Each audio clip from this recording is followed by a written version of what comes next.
ओम शांति। 2 मार्च 2026 के ईश्वरीय महावाक्य के मुरली का सार में आज शिव बाबा कहते हैं, मीठे बच्चे याद में रहकर दूसरों को याद का अभ्यास कराओ। मीठे बच्चे याद में रहकर दूसरों को याद का अभ्यास कराओ। योग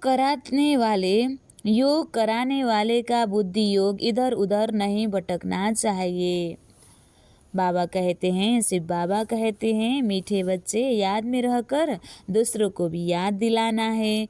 योग कराने वाले का बुद्धि योग इधर उधर नहीं भटकना चाहिए, बुद्धि एकाग्र रहना है। प्रश्न, किन बच्चों के ऊपर बहुत बड़ी रेस्पॉन्सिबिलिटी है?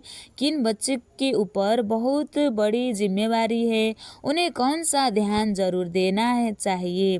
उत्तर में शिव बाबा कहते हैं, जो बच्चे निमित्त टीचर बनकर दूसरों को योग कराते हैं, उन पर बहुत बड़ी रेस्पॉन्सिबिलिटी है, जिम्मेवारी है।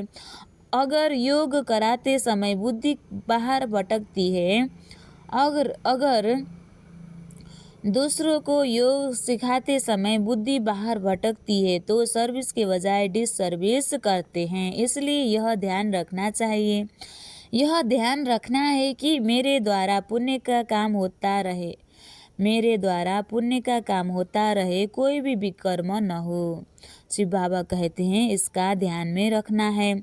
अच्छा गीत। ओम नमो शिवाय। अच्छा, मीठे मीठे सिखलाते बच्चों प्रति माता पिता बाप दादा का याद प्यार और गुड मॉर्निंग। रूहानी बाप की रूहानी बच्चों को नमस्ते। हम रूहानी बच्चों की भी रूहानी बाप दादा को दिल से याद प्यार और गुड मॉर्निंग। नमस्ते बाप दादा, नमस्ते नमस्ते नमस्ते। धारणा के लिए मुख्य सार 1 नंबर, राजा का मेडल लेने के लिए सबकी दिल को खुश करना है। बहुत बहुत रहम दिल बन अपना और सर्व का कल्याण करना है।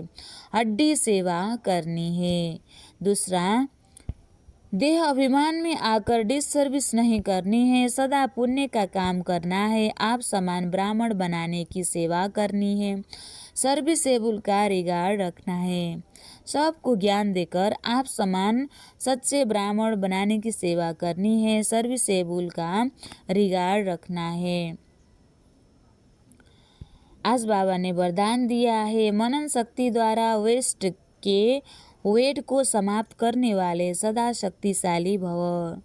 ज्ञान मनन चिंतन करना है। शिव बाबा कहते हैं, मनन शक्ति द्वारा वेस्ट व्यर्थ के वेट ओजन को समाप्त करने वाले सदा शक्तिशाली भव। आत्मा पर वेस्ट का ही वेट है, वजन है। वेस्ट संकल्प, वेस्ट वाणी, वेस्ट कर्म, इससे आत्मा भारी हो जाती है। अब इस व्यर्थ को खत्म करो। इस व्यर्थ को समाप्त करने के लिए सदा सेवा में बिजी रहो, मनन शक्ति को बढ़ाओ। ज्ञान का मनन चिंतन करना है। मनन शक्ति से आत्मा शक्तिशाली बन जाएगी।